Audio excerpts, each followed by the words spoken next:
O ano é 1808. Nós estamos em Portugal. Portugal, né, uma monarquia governada por reis, obviamente, tinha suas principais riquezas extraídas das suas colônias, sabendo que a principal colônia portuguesa, aquela que dava mais riquezas ao reino de Portugal, era o Brasil. Portugal também mantinha laços comerciais estreitos com a Inglaterra. Laços comerciais esses que Portugal era extremamente dependente. Se houvesse uma situação em que a Inglaterra, por exemplo, não pudesse mais comercializar com Portugal, Portugal se veria numa situação muito difícil, porque dentro do país não existia incentivo por parte do governo, por exemplo, para que se criasse manufaturas para se produzir aquilo que era básico, essencial para que a população e a corte vivesse, ok? Então esses laços eles eram muito importantes. Fora de Portugal, está acontecendo um conflito imenso entre a Inglaterra e a França. Por quê? Porque a França, ela era governada, né, após a Revolução Francesa, girondinos jacobinos, a gente já viu isso. No final da Revolução Francesa, aquele processo todo, né, surgirá a figura de Napoleão Bonaparte. Napoleão Bonaparte ele vai ter desejos expansionistas para o território francês, pois ele queria fazer com que a França se tornasse como foi no passado o Império Romano, né?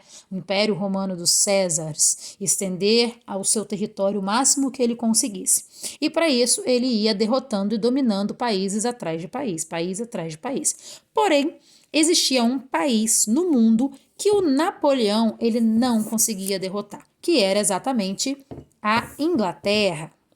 Por que a França não conseguia derrotar a Inglaterra?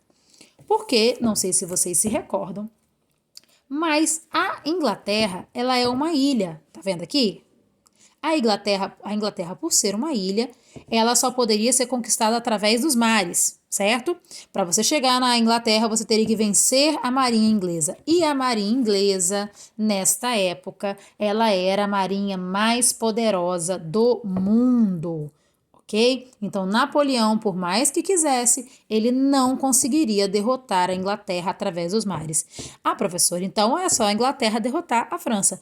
Também não poderia, porque apesar da marinha inglesa ser a mais poderosa do mundo, para que a Inglaterra derrotasse a França, ela teria que derrotar os exércitos napoleônicos na França.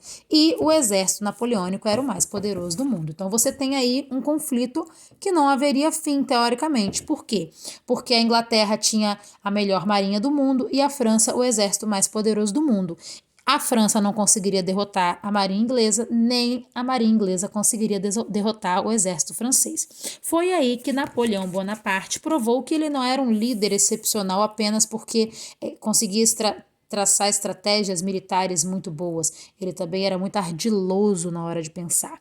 Então, o que ele fez? Ele vai decretar o chamado bloqueio continental. O que significa isso? Ele vai fazer com que as nações do mundo soubessem que o país que comercializasse com a Inglaterra estaria declarando guerra diretamente a ele. Por quê? Porque se ninguém comercializasse com a Inglaterra, apesar de ser um país rico, não tinha tudo em seu território. Logo, se ninguém comercializasse com a Inglaterra perderia muitos produtos e acabaria passando necessidade e, de alguma maneira, enfraqueceria e aí sim ele conseguiria dominar. Entenderam até aí? Então vamos lá. Napoleão então diz que nenhum país no mundo pode comercializar com a Inglaterra. Esse era o seu plano para dominar a ilha. Só que nós temos um problema aqui.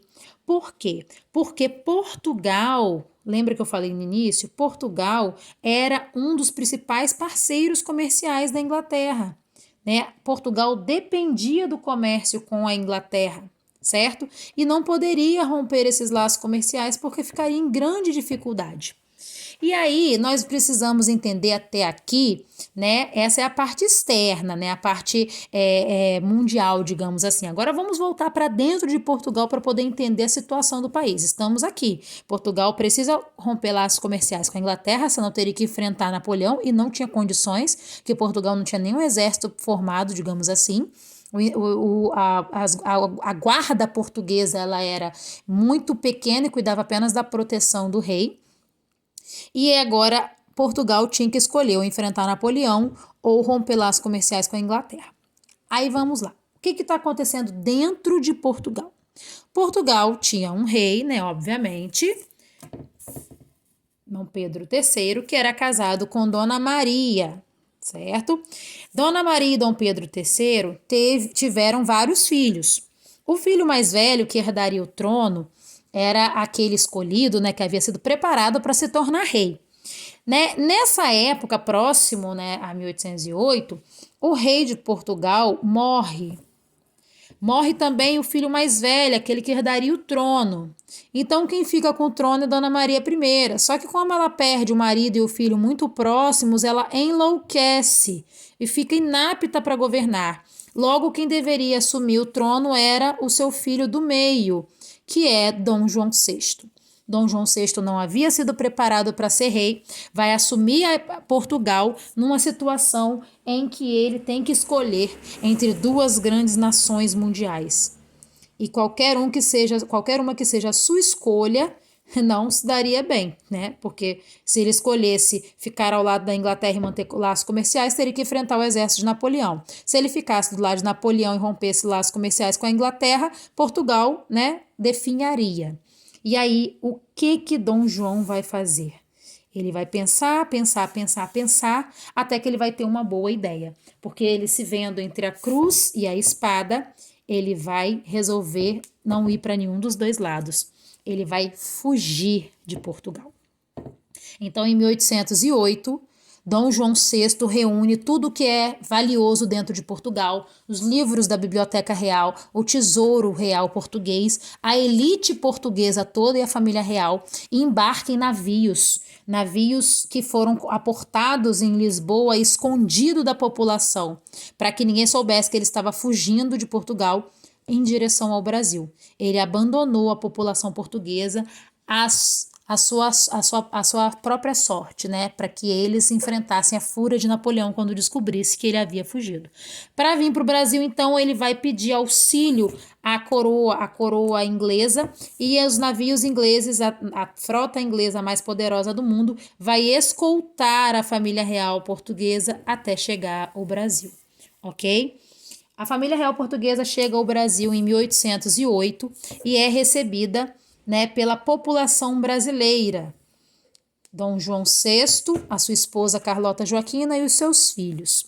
Eles chegam ao Brasil e uma das primeiras coisas que o rei Dom João VI precisa fazer é a chamada abertura dos portos brasileiros. Por que abrir os portos brasileiros? Porque o Brasil, como era uma colônia portuguesa, era obrigado a comercializar com Portugal. Só que Portugal foi dominado pela França. Quando Napoleão ficou sabendo que o rei fugiu, ele foi e invadiu Portugal, obviamente, né? E agora não tinha sentido Portugal receber as riquezas brasileiras, porque não era mais o rei de Portugal que estava lá, agora ele está no Brasil. Então ele faz a abertura dos portos às nações amigas e, obviamente, é o momento da Inglaterra cobrar o Portugal por ter auxiliado no transporte da família real. Logo, a nação amiga privilegiada por essa abertura dos portos será, obviamente, a Inglaterra, certo? Além da abertura dos portos, o governo português precisou tomar outras medidas também para tornar o Brasil um lugar habitável, né, para a corte. Primeira coisa, né, uma das coisas primeiras que serão feitas é a criação do Jardim Botânico, onde onde a corte portuguesa poderia, né, encontrar ares frescos como os ares europeus.